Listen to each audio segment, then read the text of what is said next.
வணக்கம். சமையல் இன்றைய ஸ்பெஷல் சோளம், கம்பு, கேழ்வரகு இது மூணும் கலந்து அரைச்சிருக்கேங்க.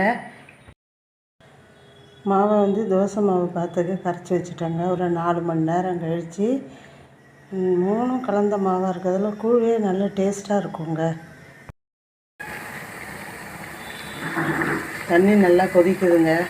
இப்போ அந்த கரைச்சி வச்ச மாவு, சோள மாவு, கேழ்வரகு மாவு, கம்பு மாவு எல்லாம் உப்பு போட்டு கரைச்சி வச்சது ஊற்றிட்டு கிண்டிகிட்டே இருக்கணுங்க. மத்து கம்பால் கிண்டிகிட்டே ஒரு 6 மணி நேரம் கழித்து கூழ் ரெடியாக போயிடுங்க. இந்த வெயில் நாளைக்கு சூப்பர் சாப்பாடு இதுதான்.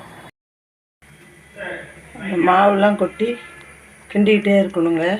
அதோட ஒரு கிண்ணம் சாதம் அதில் போட்டுட்டா கூழ் சூப்பராக இருக்குங்க. கம்மங்கூழ், கம்பு, கேவுரு, சோளக்கூழ்.